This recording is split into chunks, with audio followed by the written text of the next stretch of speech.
pasados a última hora y la verdad que sustituir un abogado que sea abogado y productor no nos resultó fácil y tuvimos que recurrir a nuestro excelente amigo, el doctor Abelenda, que acá a mi derecha, que con gentileza la verdad que nos sacó de los pelos y estuvo enseguida dispuesto a participar de esta jornada. Los otros dos profesionales que participan, que son contadores públicos, el contador Douglas Lauzaró, que además de contador es productor agropecuario, y el contador Julio Wellmeyer, que también es productor agropecuario.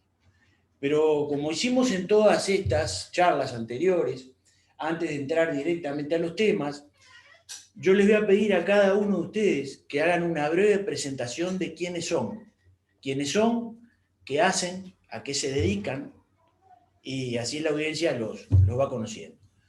Y vamos a empezar por el medio, vamos a empezar por Lauzaró. Buenas noches, ¿cómo andan? Bueno, yo soy hijo de productores rurales, nací y me crié en el campo. Luego de un proceso de estudio me empecé a formar en la Universidad de la República como contador público, y ahí intermediaba entre la actividad del estudio y mi casa en el medio rural. Y luego me recibí en el año 2010, marzo 2010, y ahí tuve un proceso de decisión, vamos a decir, de no saber un poco qué hacer, si seguir siendo productor o arrancar en la parte profesional. La verdad que fue bastante complicado tomar esa decisión, me llevó casi 1 año y medio, por los miedos de arrancar solo, de arrancar con mi propio estudio, las incertidumbres de los temas. La universidad te prepara, pero no te prepara para la realidad, que es totalmente distinta a lo que uno estudia. Y bueno, fue así que comencé con un estudio pequeño por la casa. Ahí empezaron a arrimarse productores, también gente de industria y comercio para llevar, y hoy en día cuento con 2 oficinas, una en Juan Lacase actual y otra en Tarariras, y la verdad me ha ido muy bien. Tengo casi más clientes de los que podría atender, y me dedico, o me gusta más porque entiendo esta parte, la parte del sector agropecuario. Y bueno, es un poco el resumen de mi actividad. Muy bien, muchas gracias. Ahora le vamos a pedir al doctor Abelenda, que no es productor agropecuario, pero como está facturando mucho últimamente, me han comentado, está a punto de comprar campo y va a pasar a ser productor agropecuario. Doctor.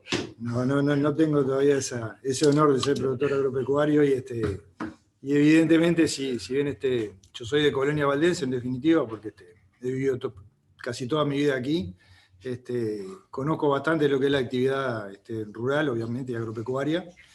Me recibí en el año 92 en la UDELAR, Facultad de Derecho, y creo que no sé si fue en el 95 que ya empecé a trabajar con Sofobal. No me acuerdo, Luis, cuándo fue que vos empezaste en Sofobal. Sí, por ahí. Por ahí. Y bueno, con las cooperativas acá de la zona también, la sociedad de fomento.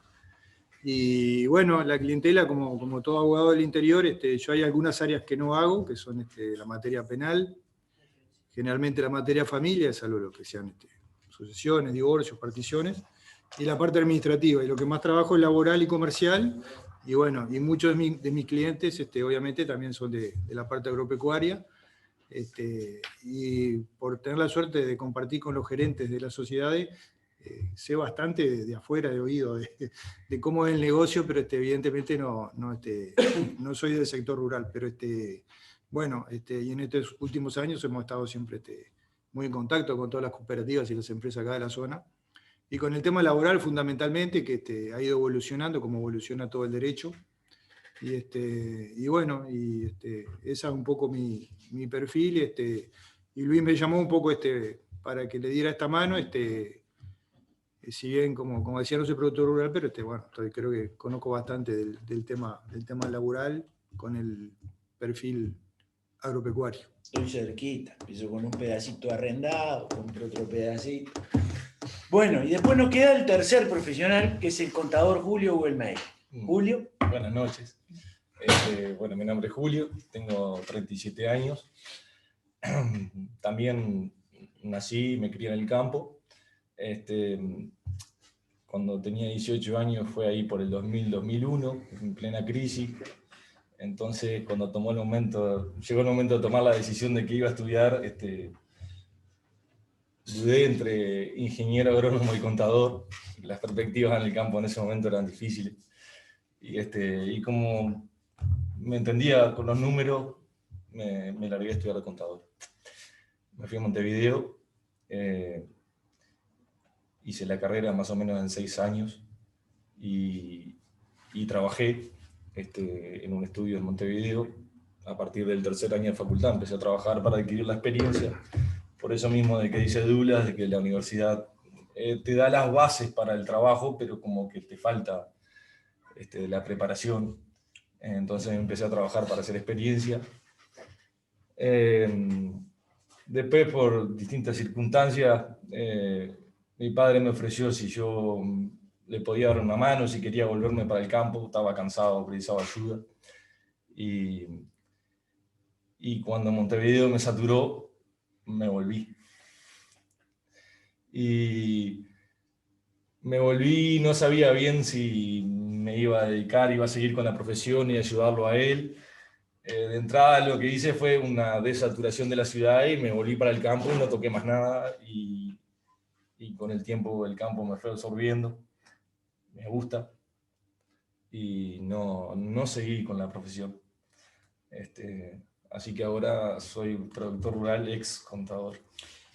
O sea que tenemos un ex contador con vocación de ingeniero agrónomo en primer término, No sé, y ahora con vocación productor rural, no sé si ingeniero agrónomo o no, pero... Y ahora productor rural. Vamos arriba. Bueno, a la gente que nos está escuchando, lo que tenemos planteado como objetivo de esto es dejar algunos no digo consejos ni recomendaciones, sino dejar algunos temas arriba de la mesa, sobre todo algunas cosas donde hay que poner cuidado, donde hay que tener atención, qué cosas se pueden mejorar. Pero no va a haber ninguna receta puntual ni particular de cómo hacer cosas, porque eso es imposible, lo sabemos todos, pero sí hay temas comunes que esperemos que a lo largo de esta conversación los podamos ir tocando. Vamos a arrancar con el tema de las relaciones laborales, y ahí pidiéndole al doctor Abelenda que nos cuente un poco todo lo que implica hoy contratar personal. ¿Cuáles son aquellas cosas que hay que tener en cuenta cuando uno va a contratar a una persona cualquiera para sea el trabajo que sea? Siempre pensando en el medio rural. ¿Por qué esta aclaración? Porque en el medio rural a veces se contrata para el trabajo y por esa premura o por un tema cultural se saltean algunos pasos de la contratación que después nos pueden ocasionar algunos problemas que no queremos. Entonces, te vamos a pedir, Pablo, que nos cuentes un poquito cuál sería el proceso correcto para la contratación de gente. Perfecto. Capaz que muy brevemente, primero una aclaración general de lo que es el derecho laboral y la diferencia que tiene con el resto del derecho, o sea, el derecho comercial, el derecho civil en general. Es decir, el derecho laboral en nuestro país, en casi todos los países del mundo, y no de ahora, desde la Constitución, no de la del 67, las anteriores, plantea una protección especial al trabajo. Y al trabajo entiende al trabajador.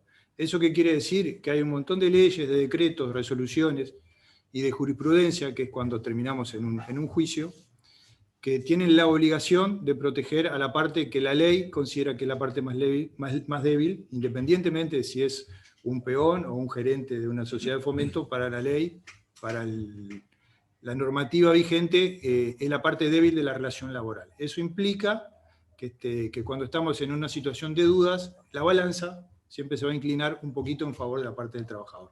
No quiere decir que todo vale, que puede pasar cualquier cosa, pero eso es el punto de partida del derecho laboral, que es diferente al derecho comercial, al derecho civil. Derecho civil, yo hago un contrato de arrendamiento, no importa si yo tengo más poder adquisitivo que el arrendatario, que el arrendador, somos dos partes y somos los dos iguales.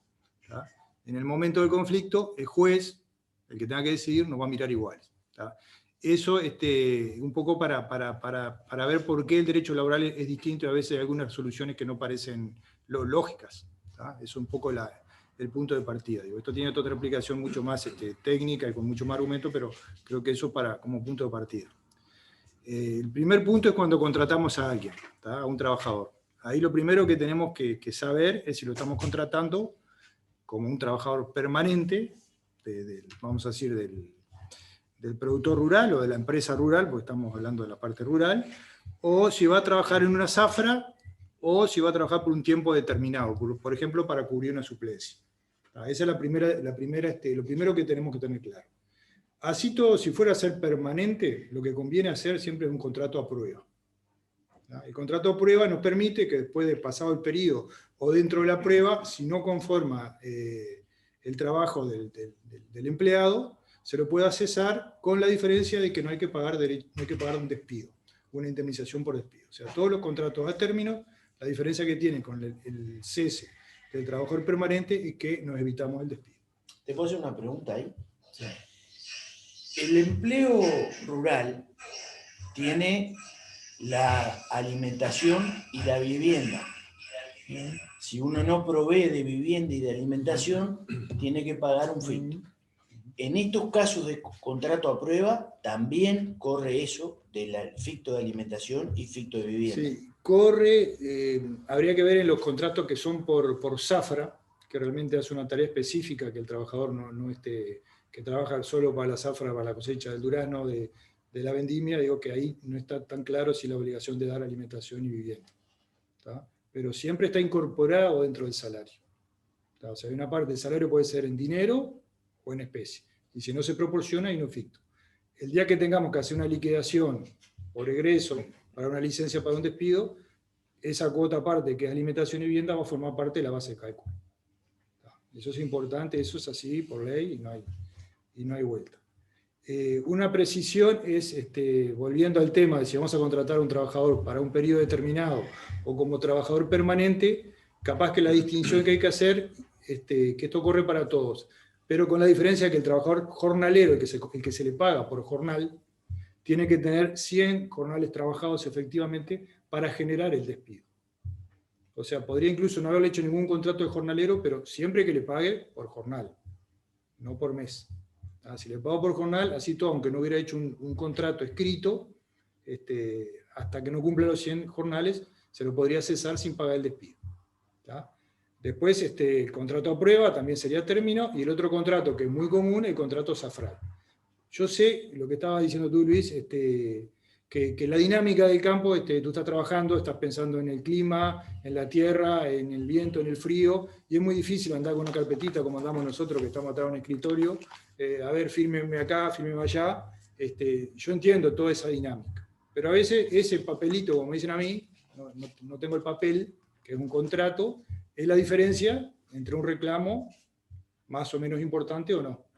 Entonces, el consejo que yo les daría es, ya sea que vas a tomar un trabajador a término, ya sea para una prueba, para una zafra o para una suplencia, hagamos un contrato, le pedimos al contador, amigo que tenemos, a la gestoría, ¿tá? Que además son contratos sencillos, para que tengan las cláusulas, para que después no haya discusión si era a término o era un trabajador permanente.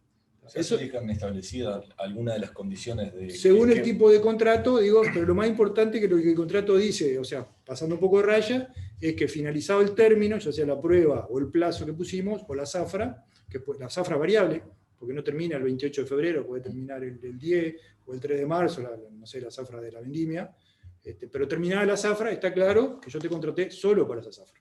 Después te puedo contratar para la que viene, o para la del durazno, ¿tá? Y no genero la continuidad. Entonces el consejo práctico es, todos trabajan con un contador, con una gestoría como mínimo, es un ratito, agarran una carpeta con elástico, lo meten ahí, yo sé que a veces venía en el tractor, en el camión y estás apurado, bueno, ¿sabes qué? Antes de ingresar, cuando vas a ingresar, me firman. Cuando le dan el alta, porque eso es obligatorio, ¿no? Alta, BPS y Banco de Seguro, bueno, queda automáticamente Banco de Seguro, que ahora capaz que lo hablamos. En el momento que ingresa a trabajar el primer día, olvídense eso de antes, de que hasta que no pase tantos jornales no lo pongo en planilla, eso no existe más, bueno, nunca existió, pero eso es una práctica de hace 40 años, no, hasta que no tenga determinados jornales no lo pongo en planilla. Acá del primer minuto tiene que estar en planilla. ¿Tá?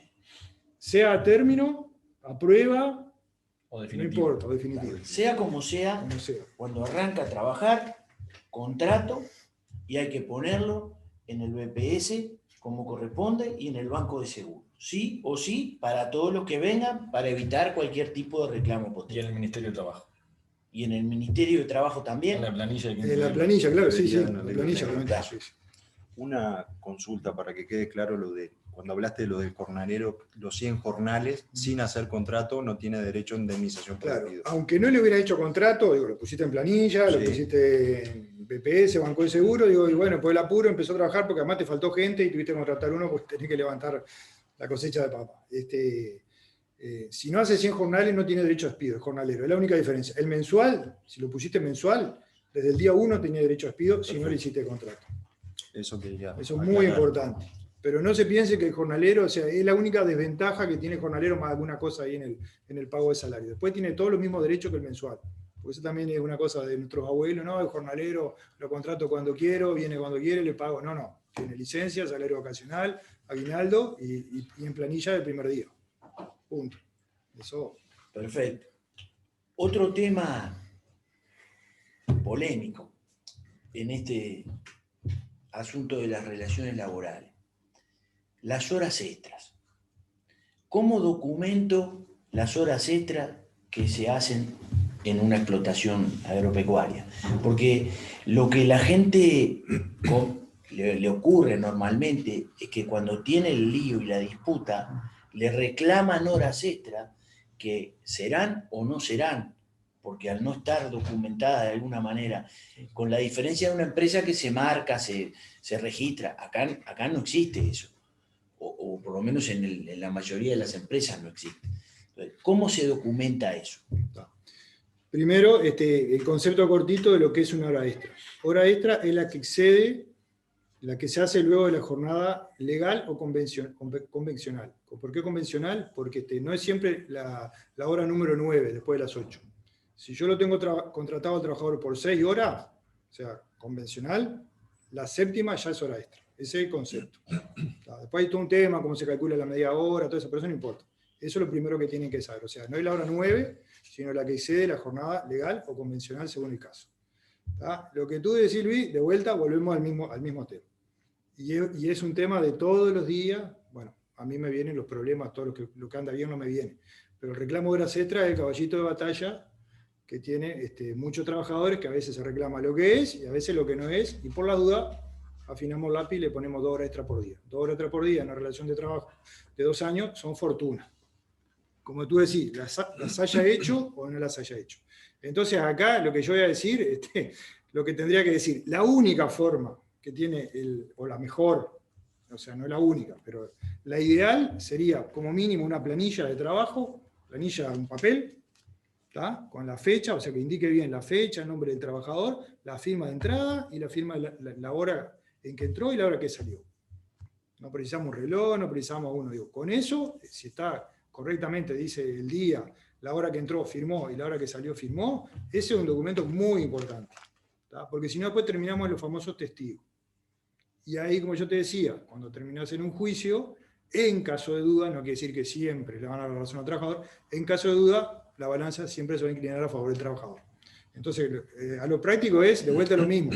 Tómense el trabajo de pedirle, o capaz que a veces tenemos, digo, a veces en un matrimonio el marido, la mujer o un hijo es el que sabe hacer una planilla de Excel, o a mano igual, ¿tá? Pero que tenga esos elementos, fecha, ingreso, salida y firma. Entonces yo, cuando el juez me diga, yo tengo acá, mirá, no trabajó, entró a tal hora, tal día, salió a tal hora. Y eso todos los días. Y bueno, es una cosa, yo entiendo, dificulta, ¿no? O viene lloviendo un día a trabajar, o un día tuviste que ir para el medio, bueno, saliste con la carpetita, pero es lo que te hace la diferencia entre un reclamo a veces millonario. Sí, a ver, en esto vale la aclaración del inicio. Las personas que trabajan en las empresas rurales, la mayoría vive en la empresa donde trabaja, entonces hay una relación que va más allá de lo estrictamente laboral. Y a veces estas cosas un poco tensionan esa relación o la hacen un poco Sí. más dura. Entonces yo creo que hay que empezar de a poco a hablar de esto, a hablar con el personal, a comunicar por qué son las cosas y a empezar a instrumentarlo lentamente, porque si es la única forma que hay. La mejor, después los testigos, bueno. La mejor de prevenirse de males mayores. No sé, Julio, que te veo ahí. Sí, es difícil, es complejo. Y depende de la situación de cada empresa.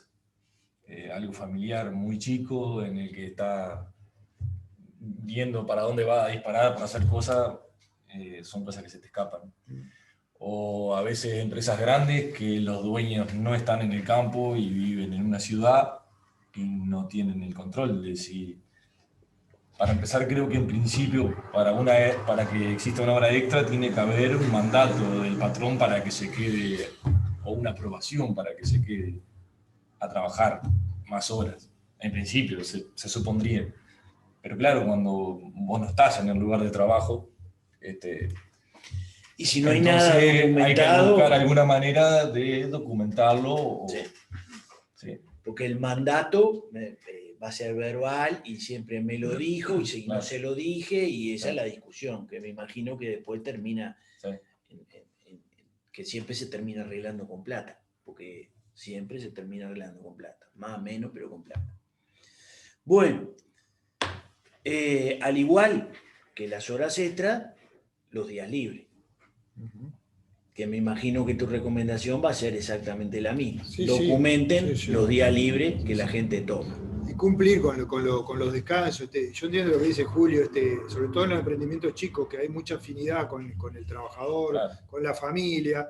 Digo, pero como dice Luis, digo, a ver, no es venir y firmarme porque tengo miedo. No, digo, mirá, el contador me pide, porque ahora digo, tenemos que ir armando esto. O sea, que es la verdad, además. Una forma además es que si se paga, obviamente que quede bien, lo mejor aclarado en los recibos de sueldo, por ejemplo. Es un documento que te va a ayudar. Después, si tenés la identificación del día que realizó las horas extras o del trabajo que descansó, bueno. Pero si en el recibo figura en el mes que hay descansos trabajados, o hay feriados trabajados, o hay horas extras liquidadas, va a facilitar, ¿no es cierto? Te va a ayudar. Ahora vamos a pasar a otra área del tema legal. Y yo voy a arrancar pidiéndole la opinión a los contadores, pero no como contadores, sino como productores. Todos sabemos más o menos, o conocemos más o menos la ley de tercerizaciones, y qué cosas implica y qué cosas nos puede llegar a complicar o no. Yo le pregunto a Douglas y a Julio, ustedes en su faz de productores, cuando contratan un servicio, viene alguien a enfardar, no me diga que enfardan ustedes y que no contratan a nadie, vamos a hacer la imaginación de que algo contrataron, aunque sea un fletero. ¿No? ¿Ustedes le piden la planilla de trabajo del fletero que tiene a la gente en el BPS? No. ¿Douglas? No, tampoco. Tampoco. Lo que me importa es que vengan a enfardar o que vengan a cosechar bueno, y que lo hagan bien. Pero somos conscientes, ¿no? Son conscientes de que no se la están pidiendo. Y que es un error. Y que es un error. Y a ver qué nos dice el profesional en la materia que tendríamos que hacer. Porque si, a ver, estamos hablando de que son dos personas que algo, aunque sea lateralmente de esto, están entendiendo. Algún curso de derecho tuvieron en la facultad. Ya que... No, pero digo, capaz que eso me pueden alumbrar. No, de vuelta lo mismo. Lo que pasa es que yo sí digo todo lo que hay que hacer, no moves una pala, porque digo, realmente, o sea, pasarías mucho tiempo haciendo cosas, pero hay cosas, hay cosas que son obligatorias, y de vuelta lo mismo, es decir, acá no hay afán de perjudicar a nadie, pero son precauciones, prevenciones que tenés que tomar. Es decir, yo no sé, digo, generalmente se trabaja con la gente que presta servicio, gente conocida, y suponemos que gente de confianza, pero ¿qué pasa si justo el que viene en la ensiladora no lo puso en la planilla de trabajo y se cae? Es una catástrofe. Para el trabajador que se cae y para ustedes. Entonces digo, lo mínimo que habría que hacer, Luis, digo, yo no te digo todos los días, pero Sí. digo, todos los días. Pero bueno, si vos trabajás con 1 o 2 prestadores de servicios, digo, bueno, hay empresas grandes que no entras hasta que no le traes la planilla de trabajo. En realidad sería mínimo, pero mínimo la planilla de trabajo, banco de seguro y nómina. Yo no digo que le pidas todos los recibos, pero digo, por lo menos para estar tranquilo que el trabajador está afiliado. Digo, eso es lo mínimo, además por el tema de accidente de trabajo, por eso no quiero adelantarme, está todo el tema de la ley de responsabilidad penal también, es decir, no quiero ni asustar, pero hay cosas que hay que decirlas, digo, son cosas que, y es como todo, capaz que yo estoy más afín con estos temas porque a mí me viene el problema, capaz que me viene uno y hay 40 que no pasó nada, pero no se puede estar al no pasó nada. Hay que tomar unas precauciones, o sea, capaz que no se lo vas a pedir cuando vos estás, se me viene el agua y tengo que sacar la cosilla. No, no entres al campo hasta que no me muestre la... Pero bueno, si trabajamos siempre con el mismo, vamos a que una vez por mes, tráeme la planilla, tráeme la nómina. Digo, porque sí, son riesgos, son riesgos importantes, ¿no? Creo que va ahí en la relación costo-beneficio a veces, ¿no? Es como decir, que en un momento importante, cuando contrataste por una casualidad, porque lo precisaste de apuro, rompiste tu maquinaria y contrataste a alguien, probablemente no. Pero si sos alguien que habitualmente contratás, por ahí, aparte vas a tener una relación más estrecha con el contratista también, y te vas a saber entender, ¿no? Seguramente si un día venía pasando una cosechadora y estabas precisando ir a parar, no le vas a preguntar, tráeme la planilla, porque no. No, yo entiendo esa dinámica, es difícil. Pero como anécdota cuento de que yo antes de arrancar con el estudio contable, arranqué con una empresa de servicio que la tengo hasta la actualidad, de siempre. Nunca nadie me pidió nada, teniendo las cosas. Si me pedían la planilla, pero nunca ningún productor. Sí, es cierto que las empresas grandes, ¿no? Por ejemplo, las forestales, los tambos estos, los megatambos, todos estos, si vos no presentás las cosas, no trabajás. No pasa la puerta. Y está bien que sea así. Y es un tema de dimensión. Es un tema de dimensión. De escala. Es un tema de dimensiones. Primero porque tienen gente que lo puede hacer, y segundo que si alguien va contra ellos, el agujero es enorme. Claro. Y tienen mucha gente trabajando, entonces la probabilidad de que alguien reclame es alta. Pero bueno, yo hasta ahora tengo como denominador común de que los problemas pueden venir y hay que empezar a documentar cosas para tratar de minimizar esos problemas o evitar. Documentar escribiendo o documentar pidiendo. Y esto es una cosa más. Creo que como productores tenemos que ir de a poquito cambiando esa cabeza de documentar y de pedir. No solo pasó en el agro esto, ¿no? Esto pasa también en la empresa de industria y comercio. Las empresas chicas no estaban acostumbradas tampoco. Pasaba que las grandes sí ya tenían la rutina de hacerlo, y las chicas es donde... Lo que pasa te implica también, yo tengo el negocio, te implica tener a veces una persona que tenga que dedicar un montón de horas para mandar todos los recibos, para todo, y te piden.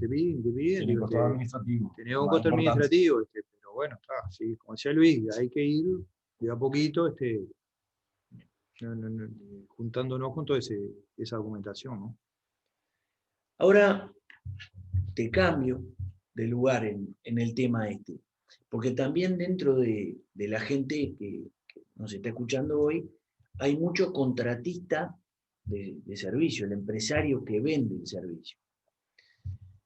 Y esto tampoco está documentado como mucha cosa del agro. Yo voy y le cosecho a Julio, y termino y me voy, y Julio me debe, y no documentamos nada. Yo como contratista de un servicio, ¿cómo debería documentar ese trabajo para asegurarme de que lo voy a cobrar en definitiva? Porque si no, no tengo nada. Trabajé y me fui, y va todo a pura confianza. Sí, acá también la casuística es enorme, pero hay cosas que son líneas, ¿no? Que hay cosas que no fallan. Si yo trabajo con Dula, que lo conozco de toda la vida, seguramente nunca me firme nada, ni le pide nada, y eso está bien que sea así, porque la palabra todavía vale, pero digo, si me llamó uno que me llamó una vez, que no me llama nunca, o que tengo antecedentes medio complicados, digo, de vuelta, tomémonos 5 minutos, que no tienen idea de lo que es la diferencia en decir, bueno, por lo menos, bueno, te hago una factura, me la firmás de la empresa. No, que no preciso, que no sé cuánto. Bueno, yo digo, esto lo voy a declarar y lo pago. Y si no, por lo menos, lo mínimo, un vale. ¿Tá? Un vale que le pedimos de vuelta al contador, a la gestoría, incluso hasta hay vales que se venden, por lo menos para tener algo. ¿Saben por qué? Porque la diferencia, y me pasa, hoy me llamó un productor desesperado también, de que le vendió un trigo a uno, no sé cuánto, no sé qué, no firmó nada. ¿Tá? No firmó nada porque sí, la dinámica de que lo tengo que vender y por teléfono, porque estamos en el siglo XXI, ¿no? Bueno, yo tengo la solución para eso. Que le vendan a las 4 cooperativas Bien, y, sí, y no firma ningún pero vale. pensá Ya en lo el, tengo pero, yo. Cobrar va a cobrar. pero yendo al tema del servicio, entonces digo, ahí, si son $1000, si son 10.000, si son 20.000, lo mínimo, porque ¿qué pasa? Después cuando vienen al abogado, si vos no me traes el vale, si yo tengo que hacer un juicio, la diferencia es 10 a 1, la posibilidad que tenés, teniendo mínimo un vale o una factura firmada, con no tener nada. Entonces ahí vamos a empezar, lo que te sale el juicio, el tiempo, y cuánto te están debiendo. ¿Cuánto te deben? $3.000, un montón de plata. Ah, no, loco, te sale el tiempo que vas a perder, 3, y a veces se pierde hasta muchísimo más. Entonces digo, ahí lo que sí hay que hacer, lo mínimo, si tenemos la factura, pues la empresa te la pide, tomarnos el tiempo para que la firmen, para que esté bien el RUT, que te la firmen. Eso es un documento que vale casi como un título ejecutivo, casi como un vale. Y si no, mínimo un vale. Y si no, un cheque. Pero no se vayan, no se ahorren. Eso también va en el que vende el servicio de saber a quién lo vende. Sí, sí. Eso, Sí, eso excede mi... Al mejor cazador se le va la liebre. A cualquiera, pero de vuelta al consejo, Luis, agarremos una carpetita con elástico para que no se ensucie, vamos a meterla dentro de la camioneta, el camión, y tenerla ahí, y antes de irme, que estoy re cansado de levantar la cosecha, o vengo mañana, no importa, vengo mañana, pero sacale el gancho. Y el que no firma, no quiere firmar nada, si no le echa la culpa al contador, el contador me pide que llegue, pues tengo que llevar, Es buena excusa. no, y el que ya no te quiere firmar, Es por algo. no es matemático, pero anda ahí.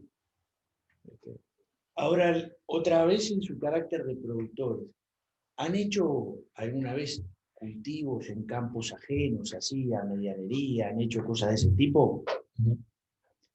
¿Han firmado con el dueño del campo algún papel que quede establecido el acuerdo que han hecho?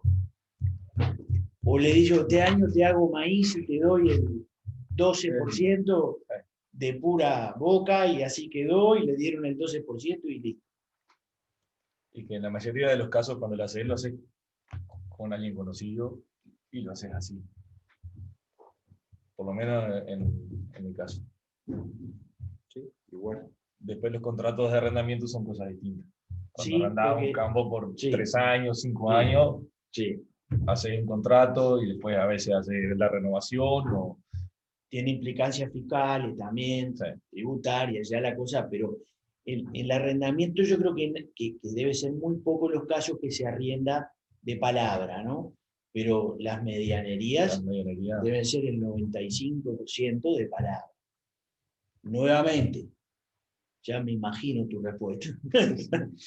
No, yo te doy una respuesta más que jurídica, digo, mucho de lo que dice Julio, creo que la llave para no pasarme de roca, porque si por mí es fácil decirme, tráeme todo firmadito, digo, yo creo que eso es lo, perdóname, estoy yendo un poco más allá de la parte jurídica, que eso es lo que hay que hacer, a ver, ¿con quién voy a hacer? ¿Con el amigo de Gradeco de Sociedad de Fomento, o con uno que no conozco y viene apurado?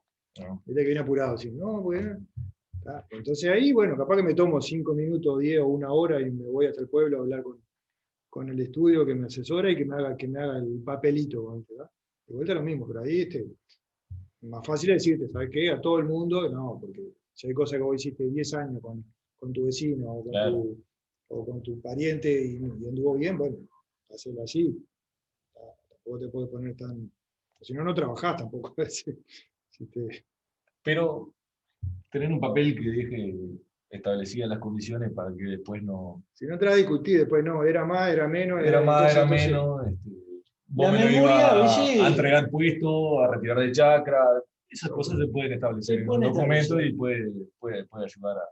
digo, algo mínimo, Sí, yo no no. te pido un contrato hecho a medida, ¿viste? A veces hay cosas que no es lo mismo, pero digo, por lo menos digo, capaz que buscar un asesoramiento de armame por lo menos para tener algo, ¿viste? Algo mínimo. Por lo menos no está en discusión ni el día de lo que lo firmamos, que ya no es poca cosa, ni cuándo me lo tenías que entregar, y el precio. Con eso por lo menos te defendés. Me está en el aire. Bueno, y para la frutilla del postre, todavía no, porque después tengo otra más para preguntarte, pero ¿qué pasa con las responsabilidades que tenemos? A ver, cuando andamos en la calle con maquinaria, cuando los animales nuestros están en la calle, cuando los perros nuestros se nos fueron, ahora que los perros son un tema de todos los días. ¿Cuáles son las responsabilidades del productor frente a esas cosas? Yo si querés te lo amplío un poquito más, porque eso viene de Tristán Narvaja, que el código nuestro del otro siglo. ¿Tá? Eso está en el Código Civil, en el Código de Comercio también, en el rural creo que hay algo también. Eso igual para todos los cristianos, productores, abogados, médicos, todo lo mismo. Nosotros tenemos responsabilidad por el hecho de las cosas que están en nuestro dominio, por ejemplo un auto, por ejemplo esta silla, si yo me caigo porque el amigo Sugar no la mantiene, es responsable por esta silla. ¿Tá? Las cosas, los animales, perro, vaca, ¿tá? Y bueno, y los dependientes también. Y nuestros dependientes, por eso el tema es siempre tener a la gente registrada. Esas cosas vienen desde que está en el Código Civil, o sea, si a mí se me escapa una vaca que se escapa y viene uno y choca, soy responsable civilmente por lo menos. Penalmente creo que no, pero civilmente seguro. Civilmente es reclamación pecuniaria, ¿no? Económica. Si le rompí el auto, bueno, lo que sale reparación del auto. Si hubo un accidente con lesionado, bueno, el daño moral por la lesión y el lucro cesante. Con perro, con gato, con vaca, con caballo, que pasan, entonces lamentablemente tenés que tener los cuidados para que el animal no se escape. Un perro también en la ciudad, lo mismo. Se me escapa el perro, pasa en una moto y se cae, y soy responsable, si muerde a alguien. Y todas las demás cosas que están en nuestra guarda, como el auto, por eso podés ser responsable. O sea, eso ahí no hay tutía, y ahí no hay contrato, eso es responsabilidad extracontractual. ¿Tá? No hay contrato porque me pasó a mí con vos, que no tengo ninguna relación, pasé frente a tu casa, y el perro tuyo se escapó y me pegó un porrazo en la moto. Eso, y pasa, bueno, pasaba en el campo, ¿no? La única solución es contratando un seguro. Bueno, el seguro te cubre toda la parte patrimonial, ni que hablar, como te cubre el auto. Claro. ¿Tá? Pero si yo tengo todas las condiciones y fue un accidente que se escapó, tengo buenos alambres, bien identificado. No, pues si se escapó, algo falló. Te lo dicen cuando rompés el auto, que vos decís, no, yo lo llevaba al service, lo cuidaba, no sé cuánto, se me rompió la dirección no se rompe más, ahora que son autos muy viejos, camioneta, pero falló el freno. Bueno, entonces la responsabilidad es tuya. Siempre. Siempre. Porque vos me decís, sí, yo hago todo, vos tenés la diligencia, pero en algún momento se te rompió un pique, se escapó, o no era suficiente los hilos. Un animal se rasca, rompe un alambre y... Es así, esa no hay salvatorio. Y habrá que pensar en el seguro. Douglas vende seguro también. Por eso No, creo que todavía no. Todavía no. Otra faceta. Bueno, ahora ya para ir terminando un poco la parte legal y para que no sea todo documento y documento y documento. Hay, yo no soy especialista en este tema, ni cerca, ¿no? Pero uno escucha que en otros países como Nueva Zelanda hay otras formas de relacionarse en el caso de la lechería, que es el más típico, ¿no? Que no es el productor contratando a un empleado para el ordeñe, sino que es como que, bueno, en ese país es como una empresa aparte que se hace cargo del ordeñe, de las vacas, de una serie de cosas que le ponen a la explotación. Y el dueño de la tierra se hace cargo de otras y ahí hacen un acuerdo de distinto tipo, será fijo, será variable, yo que sé, cada caso en particular, y funciona. Nosotros hemos escuchado experiencias de estas, vamos a decir, del tambero, del ordeñador, ¿tá? Y de gente que empieza con nada y termina con muy buenos con un capital acumulado importante. Acá también en No, Uruguay no, se no, hace- no, no hace la, ¿no? Pero acá nadie ha hecho estas cosas. No sabemos si es que el marco legal no permite hacer un acuerdo entre dos empresas, porque en definitiva es un acuerdo entre dos, un contrato entre dos empresas, ¿ah? Ujú.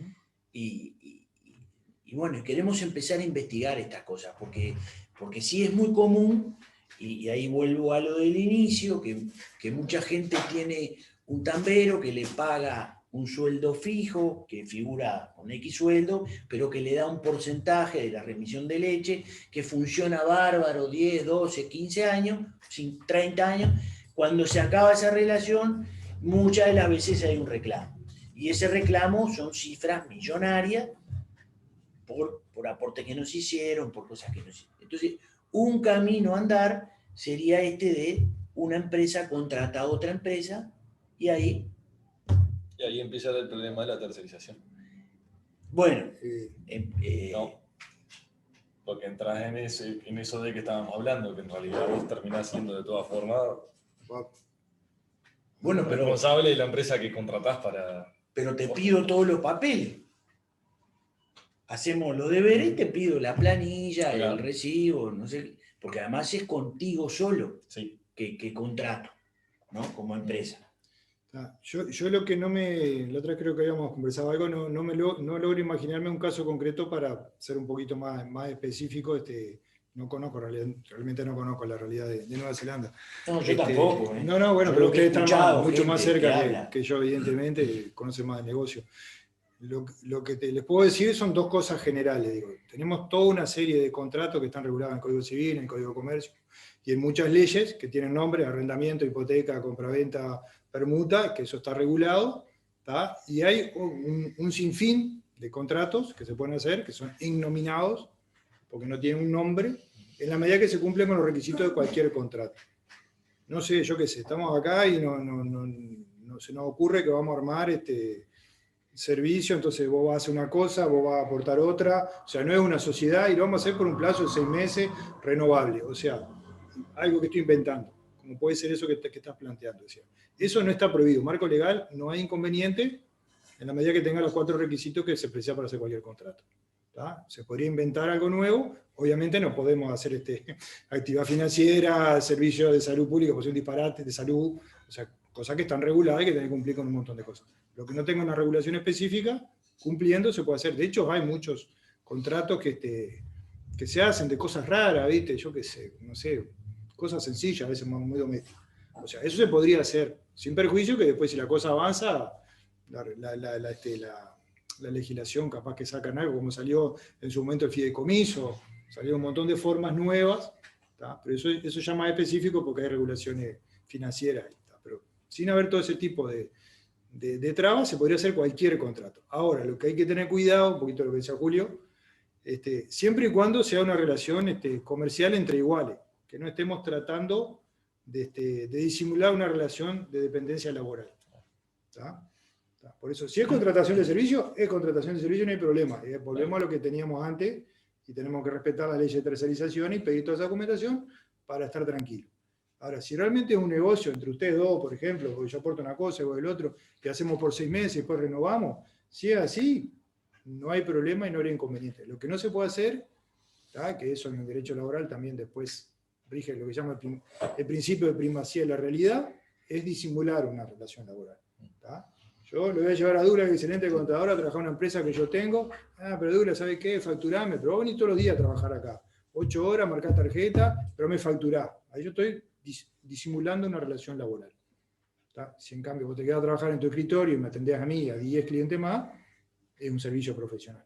¿Tá? Es decir, o sea, la respuesta es, digo, se puede hacer cualquier tipo de negocio que esté dentro de la legalidad, obviamente, y siempre y cuando no esté disimulando, o capaz que sin saberlo, ¿no? A veces no quiero decir de profeso, pero tener cuidado de que si voy a contratar un tambero, va a ser un tambero. Claro. No va a ser un productor de leche. No, está bien, está bien. Este es un tema interesante y lindo para que las cooperativas trabajemos un poco más y le busquemos vuelta si es que la tiene, porque puede ser una solución para ir caminando lentamente hacia una nueva forma de relacionarse, ¿no? Salir de la relación de dependencia, esa Claro, de claro. salario, trabajo. Que permita además el crecimiento de la gente que trabaja de otra forma.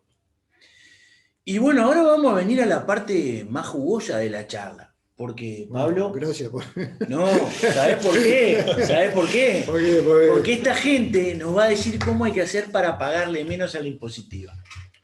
Porque No, para nada. esa es la clave. Dentro de la legalidad. Por supuesto, por supuesto. Gracias por la Por aclaración. supuesto. Dentro de la legalidad siempre. Bueno, yo antes de empezar a hablar concretamente del tema tributario, yo quisiera hacerle a Julio una pregunta. Vos, Julio, que conocés un poco los dos lados del mostrador, ¿qué cosas le puede aportar un contador a un productor agropecuario más allá de la de que todos conocemos, que es liquidame el impuesto, decime cómo tengo que pagar el BPS, la clásica de pagar, siempre de pagar? Sí. ¿Ah? Yo creo que hay otras cosas que se pueden esperar de los contadores. Sí. Decime que sí, sí, por supuesto, que hay otras cosas. Por supuesto. Es lo que más está acostumbrado el sector rural, y de hecho durante muchos años casi no habían tributantes de IRAE o impuesto a la renta en el, como se llamaba antes. La mayoría eran tributantes de IMEVA o de otros impuestos que existieron, que son por vía de la retención. Entonces no tenemos la cultura de la liquidación de impuestos. Esto empezó más bien desde la reforma, la participación del contador en las empresas rurales, salvo alguna explotación muy grande. Y claro, lo tributario como que se vuelve en lo que más ayuda a precisar, porque es lo que más desconocemos todos, ¿no? Los que no estudiamos la materia, si vas a pagar sin saber, seguramente vas a pagar mucho más de lo que debes, o vas a pagar de menos y vas a terminar con un problema. Pero el contador nace para hacer la contabilidad de la empresa, para empezar. Un análisis de obtener un estado de situación patrimonial, un estado de resultados que me brinde información para ver cómo es mi situación económica o mi situación financiera de la empresa en un momento determinado. Que puede darte informes mensuales, semestrales, trimestrales o anuales, y en base a esa información después se puede trabajar para donde quieras, se puede mejorar la información tanto como quieras. Por supuesto que eso genera más trabajo, más costo y más tiempo también de dedicación, no solo del contador, sino del que solicita el trabajo, del cliente, ¿no? En la medida que yo quiero obtener más datos, necesito brindar más información y brindar tiempo. Claro, lo que pasa es que también, si por más bueno que sea el contador, si no tiene la información que le tiene que pasar la empresa, es imposible. Si a mí me tiran un documento que dice caño de plastiduto que compró, y yo qué sé, para qué, y lo mando a gastos varios, es la típica, no lo clasifico. Pero yo que sé, capaz que era para instalar agua para llevar a la parcela en el tambo, o era para riego por goteo en la papa, o lo que sea. Entonces,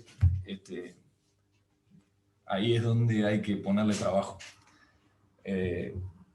La ayuda del productor cuando lleva la documentación al contador es aclarar para qué se utilizaron, por ejemplo, en los gastos, ¿no? En la documentación aclarar si compré tal cosa es para esto. ¿Y qué pasa, perdóname, qué pasa en la realidad, en la vida de todos los días, Dula, con eso? No, eso... ¿Cómo te llega a vos la información? No, me llega las facturas en una caja o en una bolsa y yo clasifico. Tengo la virtud, por así decirlo, de conocer un poco el rubro y poder definir algunas cosas. Pero el ejemplo que dio Julio es muy claro y muy bueno. Si no sabes de qué se trata, lo tirás a resultado, ¿no? Pero capaz que es un activo y tengo que activarlo. Y si se trata de un riego, puedo conseguir un beneficio mayor aún por una exoneración por inversión. Entonces hay una variable muy grande y pasa a ser también mucho dinero que podemos ganar o perder por no saber cómo registrar. Y lleva mucho trabajo del profesional y también de la parte interesada, ¿no? Del cliente, que tiene que tomarse ese tiempo. Ahora, vos sabés lo que pienso, capaz que estoy equivocadísimo, ¿no? Pero veo que hay mucho productor que tiene toda una registración de sus cosas y la mira con un enfoque más agronómico. De hecho, la discuten en los CREA y la discuten en muchos lados. Y por otro lado, en paralelo, le aporta a los estudios contables algo de esa información parecida, pero no la misma. Y como que siento que se duplican las cosas. Es cierto, sí. Es lo que pasa. Son necesarias las dos cosas, porque esto no solo se da en el sector agropecuario. Las empresas industriales también llevan partes de planillado por un lado y la contabilidad por otro. Se obtiene más información haciendo las dos cosas. El tema es el tiempo y el dinero que le quieras dedicar a eso. Y acá va la escala de la empresa. Para una empresa chica, familiar, duplicar cosas y pagar servicios y honorarios por algo que capaz que ni voy a mirar, porque en realidad esto no me aporta nada, yo con mi planillita o con mi detalle de gastos, que lo paso todos los días, tengo clarito lo que gasto, lo que me ingresa, y me es suficiente y manejo un rubro solo. Tengo en mi cabeza todos los stocks de los que tengo y puedo obtener un resultado en una empresa sin contador. Vos sabés que, perdóname que te corté, la charla anterior Sí, lo vi a... estaba sentado un exitoso productor, porque la verdad que sus números son asombrosos, y el hombre sacó unas planillas de papel cuadriculada, no era a computadora, era a dedo, que iba anotando claro, con un método y una disciplina para registrar imponente, y las mostró acá en cámara, las planillas. También es cierto, son contados los productores que tienen esa disciplina. La disciplina y la dimensión de la empresa para hacerlo. Porque te puedo asegurar que en la medida que empezás a agrandarte y si tenés más de un rubro, y esas cosas te empiezan a pasar por encima. Y ni hablar si sos un productor que entraste dentro de la tributación del IRAE. Que ahí sí que estás obligado a llevar un estudio. Y entonces ahí es donde entra así la duplicación, ¿no? Estás llevando todo lo tuyo y en el estudio están llevando todo por otro lado de otra forma. Y por ahí, con un poquito de coordinación entre las partes, podés tener una foto de tu empresa en un momento que te muestre la realidad de tu empresa, teniendo en cuenta los stocks, tu disponible, todas esas cosas que de repente se te escapan cuando haces una planillita de ingresos y gastos. ¿Y cómo coordinamos eso?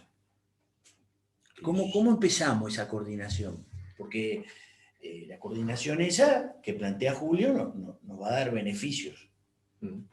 Tenemos que coordinar eso. Eso se empieza de la parte productora, se empieza de la parte de los contadores, de la gestoría. ¿Por dónde le damos el mordicón? Y por ahí hay que crear, de repente para alguien que vende el servicio, hay que crear la necesidad del servicio para ofrecerla, ¿no? Después, yo qué sé, y de repente para algún productor puede serle útil porque de repente tiene una sociedad y reparten las ganancias netas, y entonces tener un balance contable bien hecho va a generar buena información y va a evitar problemas entre socios, por ejemplo. Porque cuando hay un tercero que lo hace, mejora eso. Pero además, desde el punto de vista tributario, siempre hace que se escapen menos cosas. Porque hay muchos gastos que son documentados y hay muchos gastos que no son documentados y te estás perdiendo de deducir, y entonces cuando vos empezás a prestarle atención y, por ejemplo, apuntás en un papelito y llevás, hoy gasté en esto tanto, y cuando sumás en el año todos los gastos sin documentación que tenés, te das cuenta de que podrías pagar menos impuestos solo por tener la documentación del gasto. Pero eso no lo ve hasta que no lo... Claro. Douglas, una pregunta. ¿IMEVA o IRAE? Si puedo elegir, ¿no? Depende de la empresa. Depende no la empresa, sino tanto el rubro. Si somos productores lecheros, que la mayoría de los productores lecheros tienen una carga de costos importante, o sea, compran mucho IVA, yo recomiendo primero hacer la cuenta, o sea, hacer la cuenta quiere decir armar un año de contabilidad, registrar todos los gastos y todo el IVA acumulado, el IVA compra acumulado de ese año, y calcular cuánto es ese IVA compra que me permite matar el IRAE, al pasarme a IRAE, y cuánto me sobraría de ese IVA compra. En la mayoría de los casos pasa de que obtengo un crédito por pasarme al régimen de IRAE en los tampos. En la ganadería, si es una ganadería muy intensiva, también sirve, o sea, intensiva me refiero a que tengan mucha inversión, mucho gasto, y en la agricultura es difícil de que el IRAE nos convenga, o sea, que nos va a dar a pagar y no nos va a dar un crédito a cobrar. No, perdóname, pero no te entendí en la agricultura. En la agricultura, ¿qué tenemos? ¿Qué gastos grandes con IVA tenemos en la agricultura? El fertilizante no lleva, la semilla no lleva, lo único que tenemos es el combustible. Entonces, el IVA generado, el IVA compra generado por el combustible, no alcanza para pagar el IRAE por pasarnos a ser contribuyentes de IRAE. Entonces, vamos a tener que sacar plata de bolsillo y pagar. En los otros dos casos, la ganadería, si somos muy intensivos, sirve, y si somos tamberos, seguramente porque se compra mucho IVA, se liquida el IRAE, se paga con ese IVA, ese IRAE, y nos sobra IVA compra que lo podemos pedir como certificado de crédito. ¿Y qué podemos hacer con esos certificados de crédito? Con ese certificado podemos pagar BPS, proveedores, es dinero. Tiene requisitos que hay que para poderlo obtener, pero no es nada complicado, se hace y bueno, y al productor le sirve. Si arriendo un campo y, por ejemplo, tengo que retenerle el impuesto de la renta a quien yo le arriendo, alquilo campo y yo tengo que retenerle el impuesto, El IRPF. se puede pagar, por ejemplo, con certificado. certificado. Ese es otro de los usos que tiene. Así uno lo escucha y le parece que es ventajoso si uno tiene mucha compra con IVA. Exacto. Pero, ¿por qué en la realidad uno ve que las empresas abren 2 o 3 empresas de IMEVA y no se pasan de una al IRAE? Facturan algo a nombre del padre, otro de los hijos, de otro hijo. ¿Por qué? Voy yo a vos, Julio. Van los dos, van los dos. Una cosa, para simplificar algo, ¿no? El IRAE está calculado al 25% y el IMEVA, creo que en la ganadería es que está al 2,5%. 2%. Bueno, está más o menos estudiado en la técnica tributaria de que con una rentabilidad de capital de un 10% pagas lo mismo con IMEVA que con IRAE. Creo que esa es la base de lo que hay que mirar. Cuando vos empezás a tener rentabilidades más altas, te empieza a castigar el IRAE, te conviene el IMEVA. Rentabilidades más altas que el 10% sobre el capital. Qué difícil.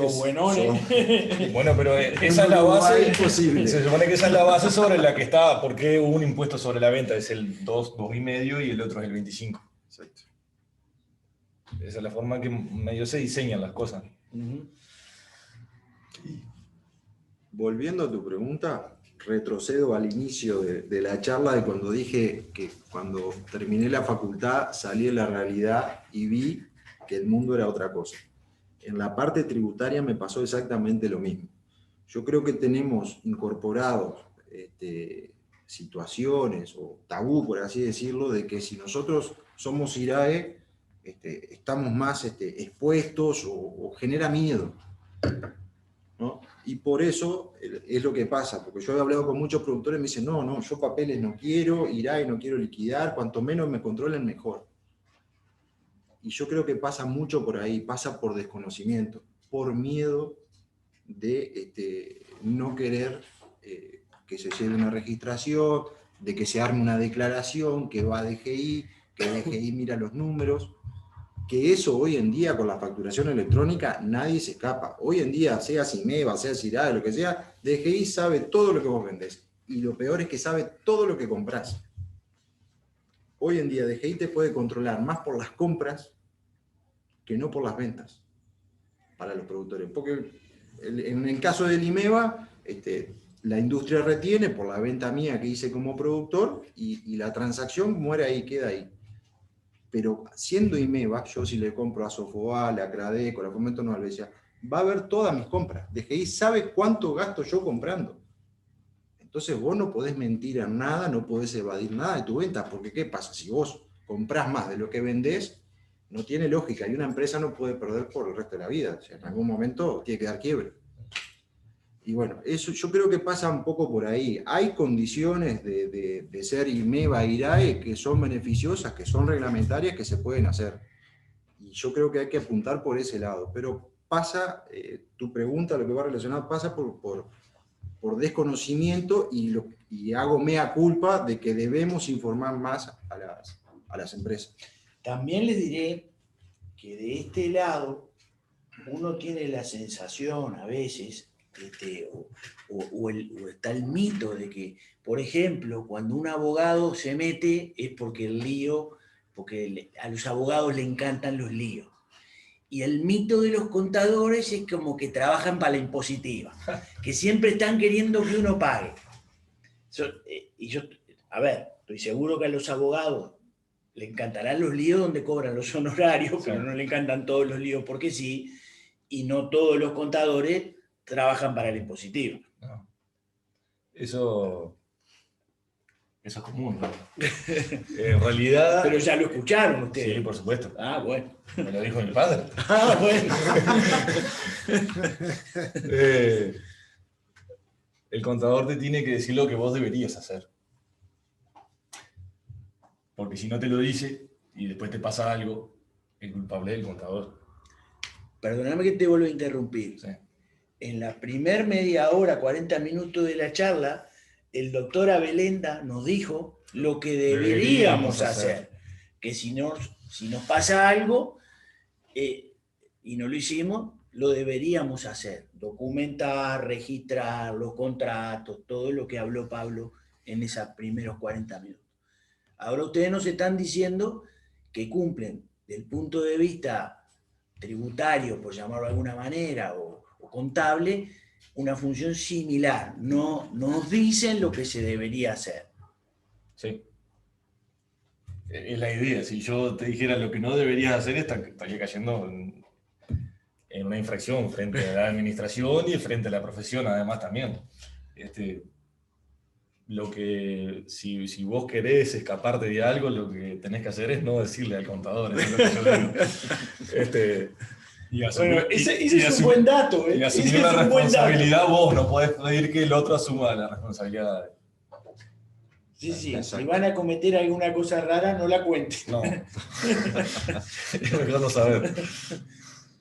No, pero viendo la realidad de hoy en día, donde tenemos una nueva legislación que arrancó en el 2007, hay mucha gente, o sea, muchos productores hoy en día ya se están pasando a IRAE y están empezando a ser conscientes de esto.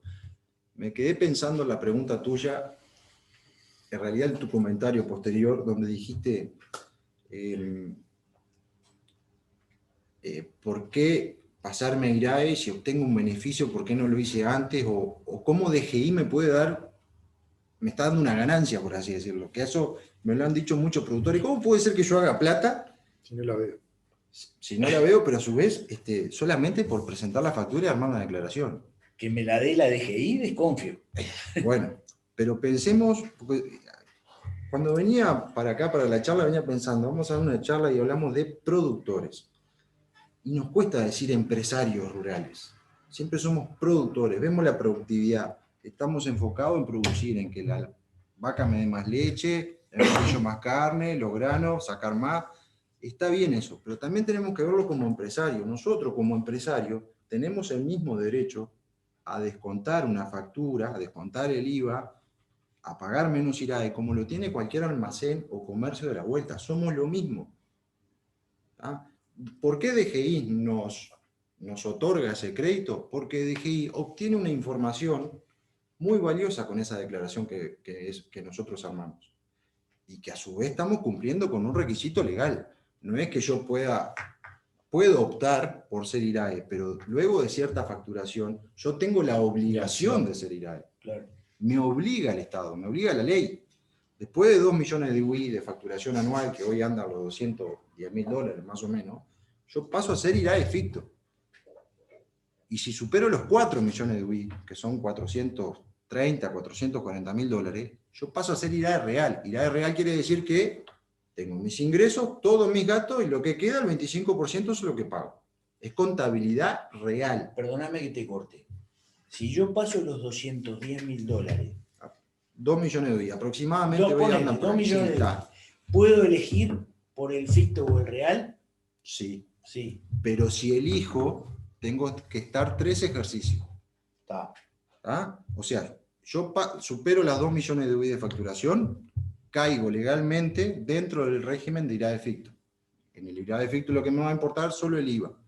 El IVA compras porque yo liquido mi IRAE por las ventas. Lo que explicaba hoy Julio. Que el IRAE ficto en realidad en el sector agropecuario es 1,5 veces el IMEVA. La tasa máxima de IMEVA, que no es la tasa que me cobran hoy. Si en la carne es el 2%, la tasa máxima establecida legalmente es el 2,5 a la carne, pero a mí me retienen el 2%. Entonces yo ya tengo un 2% retenido y el 1,5 de 2,5 va a ser lo de IRAE. Es medio complicado de explicarlo así verbalmente. Esa diferencia es la que puedo pagar con IVA y lo que me sobra lo pido en certificado de crédito. Pero si yo entro a cualquier tipo de régimen porque las ventas me ocasionaron eso, me dieron la condición de pasar ese régimen, yo si en el año siguiente vendí menos, vuelvo al régimen anterior. No estoy obligado a seguir 3 años. Ahora, si yo opto por un régimen especial, estoy obligado a 3 ejercicios. Independientemente de que facture Eso menos o más. la administración lo que ve es que si vos optaste porque te conviene. Porque te conviene. Entonces, si Exactamente. te conviene, te tiene que convenir 3 años. Porque en el caso, por ejemplo, de la agricultura, que la facturación va atada al precio, Sí. vos podés caer en IRAE ficto y al año siguiente podés volver a IMEVA. Exactamente. Bueno, ahí es donde hay que trabajar, organizar, planificar y levantar el punto. Ir al estudio del contador donde se trabaja y mirá, este año preveo que puedo llegar a tener una buena cosecha, los precios son buenos, porque de repente vendés una parte en un ejercicio, otra parte en el siguiente, eso, y sí, te sí, mantenés, y esas son de las cosas importantes. Esa Esa la mayoría lo maneja. lo los aprenden productores. rápido, sí. Sí. Sí. Pero no todo se sabe, ¿no? No todo se conoce. De hecho, hoy me enteré de casualidad que existía el crédito de emergencia climática, que bueno, Colonia cae dentro de esa emergencia climática. Capaz que ahí estaría bueno que alguno dé un detalle exacto de qué monto es, qué tasa. En principio se habla entre... La tasa hoy me dijeron que estaba en un 3,8. Al inicio estaban en un 4,25 y dan con un máximo de hasta $50.000, que depende del banco y el cliente pueden llegar a 60. El plazo máximo son 3 años y lo bueno que tiene es que no tiene garantía prendaria ni hipotecaria, es garantía SIGA. La garantía SIGA es como que es el Banco Central, te sale en garantía y te cobra una comisión del 1% por ello.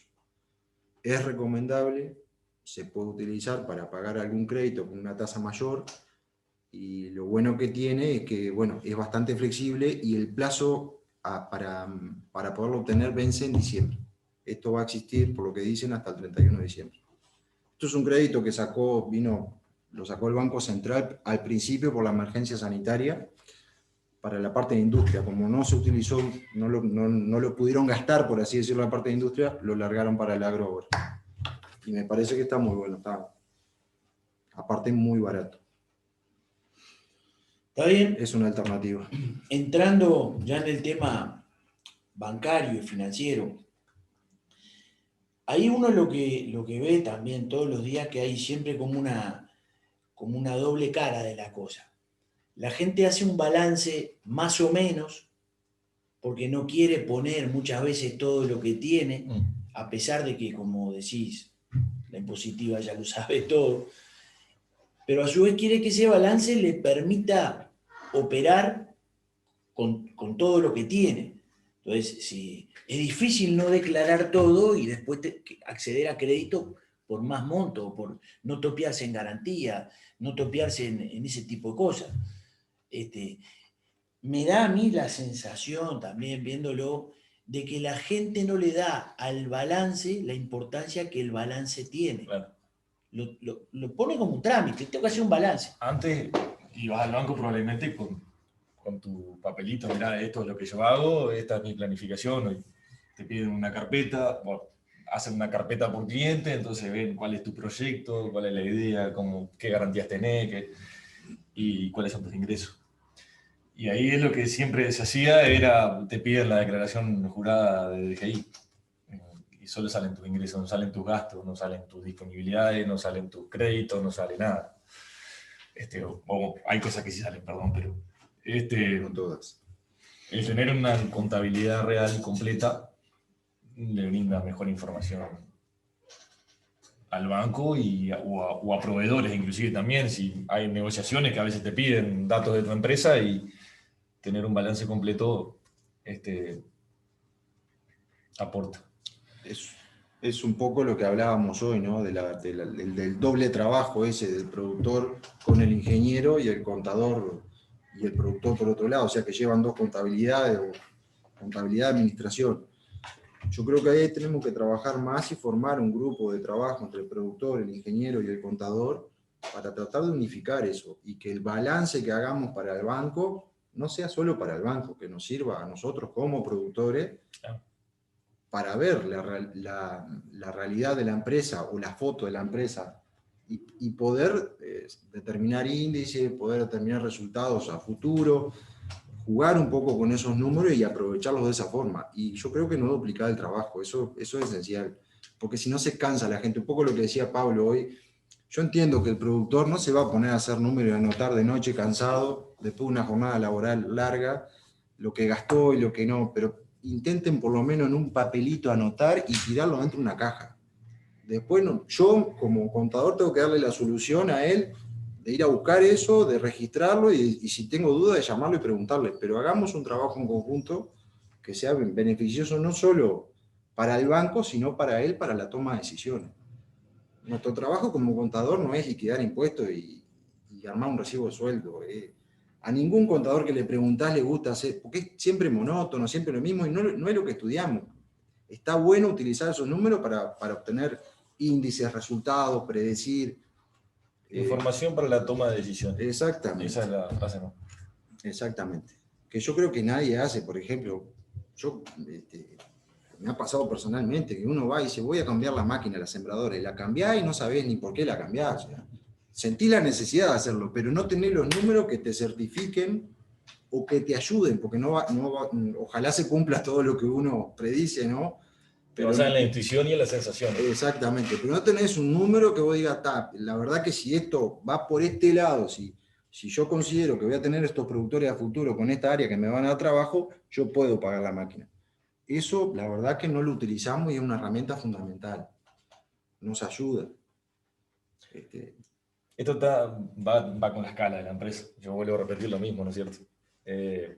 En la medida que estás en IRA y que tenés que llevar prácticamente una contabilidad fiscal completa, aportar un poquitito más de información y obtener una contabilidad real. ¿Qué te puede brindar información? Yo creo que el tema de la escala y para todo este tipo de cosas nos va ayudando un poco todo lo que es la informática hoy, porque nos permite flexibilizar, hacer más accesible a gente de menor tamaño cosas que si no era como dice Douglas. Yo me imagino de noche que se te cierran los ojos, empezar a anotar y hacer cuentas y registrar, no lo hace nadie. No. Pero hoy, bueno, yo qué sé, también se incorpora los más jóvenes que dominan esa técnica. Creo que hay que empezar a plantear esas coordinaciones y buscarle un poco la vuelta a eso e ir en la misma línea que nos decía Pablo. Ir de alguna forma emprolijándonos en algunas cosas que hacemos. Aparte creo que se obtienen beneficios muy buenos, económicos, que hasta que no lo hacemos no lo vemos, pero es porque tenemos eso incorporado de hago lo menos posible porque así no me ven. Y hoy en día ya eso ya caducó. Nos ven igual. Nos ven igual.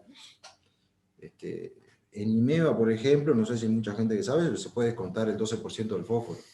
Y eso es una herramienta fundamental. Uno piensa que es IMEVA y que no puedo hacer nada, me tengo que quedar quieto. Y no es así. Hay muchas cosas por las cuales trabajar y poder buscarle la vuelta. Estupendo. Bueno, quedamos a las órdenes. La pregunta. Perfecto. ¿Tenemos alguna pregunta? Tenemos una pregunta que dice que para empresas chicas que no descuentan IVA, ¿se puede descontar algún rubro de inversiones? Repetir la pregunta. No se puede descontar de inversiones nada. Tenés que pasar a ser IRAE para poder descontar una inversión. Si es chica, puede ser IRAE igual, por opción, lo que hablábamos hace un rato, y hay que continuar con ese régimen por lo menos por 3 años. Sí, lo que se puede hacer siendo IMEVA es descontar el 12% de la compra de fertilizante fosfatado. Y después acá hay un comentario que dice que en Nueva Zelanda es más en los tambos es más parecido a una asociación porque el dueño del campo pone eso, el campo, y el tambero pone el trabajo, las vacas y lo movible con un reglamento muy claro de reparto y de utilidades. ¿Está bien? Es como una sociedad de capital e industria, ¿no? ¿Está bien? Más o menos. Trabajo, sí. Y trabajo. O capital y trabajo. Capital y trabajo. Pero bueno, ¿por qué no podemos empezar a investigar o a transitar ese camino lentamente? Creo que es una cosa que más allá o más acá va a haber que por lo menos empezar a manejar. Sin duda. Bueno, si no tenemos más preguntas, yo quiero agradecerles a los tres, específicamente un agradecimiento especial a Pablo, porque cuando con ustedes lo habíamos ya hablado hace un tiempo, ya sabían, los habíamos comprometido a participar. A Pablo le dijimos, ponete los zapatos y entra a la cancha. Y bueno, y vino y nos dio una mano, así que especialmente el agradecimiento al doctor Abelén. Y lo mismo a ustedes. ¿Hay otra pregunta? Una preguntita más que ya me están escribiendo.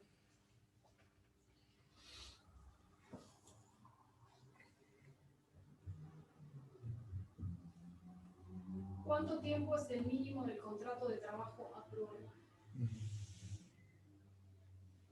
¿Se escucha la pregunta? Sí.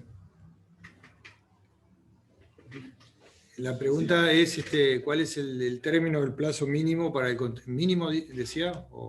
¿Cuánto tiempo mínimo del contrato de trabajo a prueba? Mínimo no hay, puede ser 30 días, puede ser, lo habitual es que sea 3 meses, lo cual no quiere decir tampoco no puede hacer 4 o 2.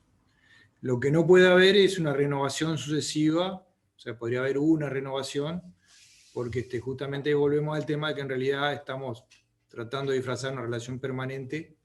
O sea, capaz que en 3 meses yo no tengo todavía la certeza si el trabajador cumple, califica para el trabajo, y podría hacerle una renovación, pero no otra tercera renovación, tenerlo 1 año a prueba o a término, sin una justificación, ahí ya pasaría a ser un trabajador dependiente. O sea, la prueba puede ser menor, no he visto menos de 1 mes, no he visto, pero no hay, en nuestra legislación no hay un plazo para ese tipo de contratos, ni mínimo ni máximo. Tampoco puede ser 1 año a prueba. Perfecto. Acá repreguntan si con 3 meses no es suficiente. Sí, sería eso que se podría renovar. Se podría renovar si lo justifica, si es algo muy específico. Así sea una tarea muy sencilla, yo creo que, no sé, cualquier tarea, capaz que un peón o alguna tarea sencilla, no precisaría más de 3 meses. Ahora, si es capaz un tambero o algo más específico, más técnico, un agrónomo, capaz que preciso más tiempo para evaluarlo. ¿Se puede renovar o se puede Se armar puede un contrato renovar. más extenso? Sí, sí, sí. Por ejemplo, en el caso del agrónomo, digo que es algo más técnico, vos precisás una evaluación, o un profesional, o alguien que tenga un oficio determinado. Es decir, bueno, yo preciso un periodo por los ciclos de mala naturaleza para evaluar. Hacer una tarea muy sencilla, manual, no preciso tanto tiempo. Un gerente, yo voy a contratar a un gerente, voy a contratar a Luis, preciso que Evaluarlo. sí. Evaluarlo. No me da cuenta enseguida. Necesitaría un Si balance anda, anual no. para... Un informe diario. Conversamos fuera de cámara. Bueno, muchachada, muchísimas gracias a los tres. Muy amable. La verdad que fue un gusto. Esta conversación que al principio, cuando la planificábamos, tal vez nos quedaba media rígida, se vino Creo dando... que quedó corta. Bueno, Ay, para pero seguir. es mejor que la gente quede con un saborcito a que fue corta que diga que pesado no terminan. Así que los vamos a volver a invitar, cualquier cosa. Muy amable. Muchas gracias. Muchas gracias.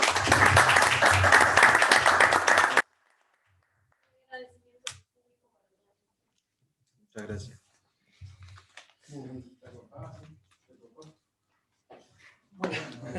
Cuando yo te entrego la factura, vos lo hiciste. Sí, tranquilo.